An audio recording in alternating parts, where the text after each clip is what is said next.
Hello दोस्तों, स्वागत है आपका अरवा हॉरर स्टोरीज में। अब तैयार हो जाइए अरवा हॉरर स्टोरीज की अंधेरी दुनिया में जाने के लिए। मैं हूं आपका होस्ट सौरभ और ये कहानी मेरे दोस्त रोहित के साथ हुई थी। ये कहानी आज से 20 साल पहले की है। कहानी शुरू होती है कानपुर के एक छोटे से गांव में। इस गांव में दशकों पहले एक औरत रहती थी। नाम था उसका भूटाल। लोग मानते थे वह तांत्रिकों के पास जाती थी और काला जादू करती थी। गांव के छोटे बच्चों को डराने और बलि देने के इल्जाम में उसे गांव वालों ने पकड़कर शमशान में जिंदा आग में जला दिया। लेकिन मरने से पहले उसने चिल्लाकर एक बात बोली।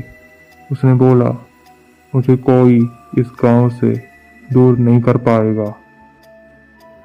कहते हैं उसके मरने के बाद से हर अमावस की रात को उस शमशान घाट में चारों ओर मनुष्यत ही छाई रहती है और रात में हर गांव वाला उस शमशान घाट में जाने से डरता है।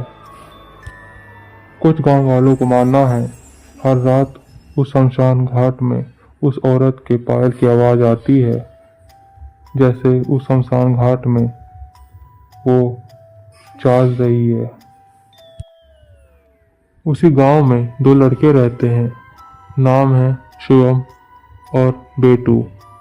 उन्होंने डिसाइड किया कि अमावस की रात को वो उस शमशान घाट में जाकर शराब पिएंगे और सच्चाई का पता लगाएंगे। अमावस की रात को वो दोनों उस शमशान घाट में पहुंच गए। उन्होंने देखा कि उस रात उस शमशान घाट में एक अलग ही तरह की शांति और चारों तरफ धुंध छाई हुई थी।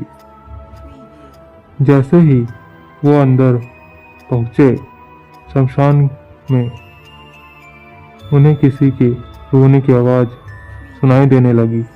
उन्होंने देखा कि वो रोने की आवाज एक बरगद के पेड़ की पास से आ रही है।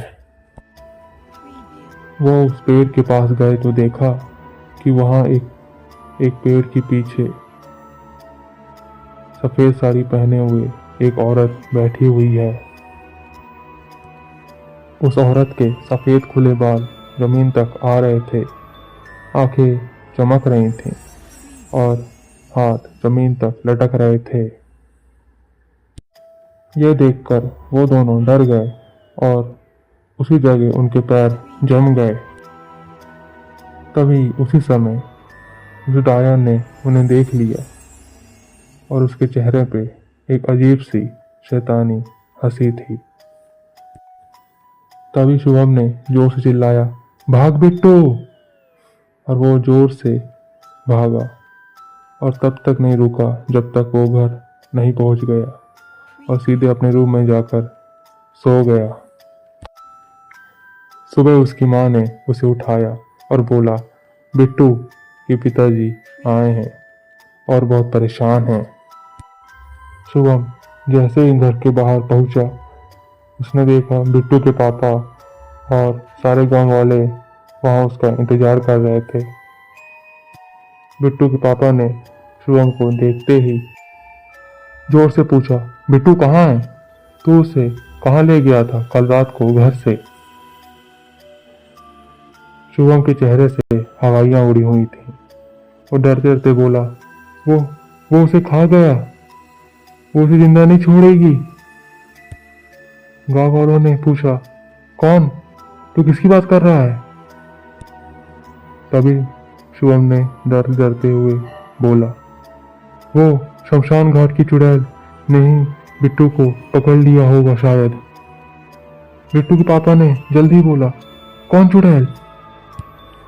तभी पीछे से एक बुजुर्ग बाबा ने बोला, उसका नाम भूटाल है, वो शायद वापस आ गई है और अब पहले से भी ताकतवर और ज्यादा खतरनाक बन के वापस लौटी है।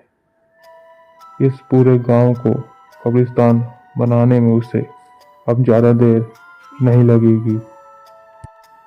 यह सुनते ही सभी गांव वालों के चेहरों पर एक अजीब सा डर दिखाई देने लग गया था। फिर सभी गांव वाले मिलकर उसी शमशान घाट पर पहुंचे। शुभम भी उनके साथ था। सभी ने बिट्टू को साथ में ढूंढा लेकिन वो कहीं नहीं मिला। तभी शुभम ने जोर से चिल्लाया, देखो देखो यहाँ पेड़ के नीचे खून की तो बूंदें गिरी पड़ी हैं। सभी वहां आ चुके थे। शुभम की आंखों पर आंसू थे। शायद वो समझ चुका था कि उसने अपने सबसे अच्छे दोस्त को अब खो चुका है और अब वो उससे दोबारा कभी नहीं मिल पाएगा। उस दिन के बाद से बिट्टू उस गांव पे फिर कभी दिखाई नहीं दिया। ये कहानी बिल्कुल सच्ची है। दोस्तों, आपको ये वीडियो अच्छी लगी तो लाइक करें, कमेंट करें और अपने दोस्तों को शेयर करें। और अगर आपके पास भी ऐसी सच्ची डरावनी कहानी है तो प्लीज़ हमें हमारे व्हाट्सएप नंबर या ईमेल आईडी पर सिंपल मैसेज या वॉइस मैसेज के फॉर्म में सेंड करें। मिलते हैं फिर एक सच्ची डरावनी कहानी के साथ। तब तक अपना बहुत ख्याल रखें। गुड नाइट दोस्तों, और रात के अंधेरे में खो जाइए।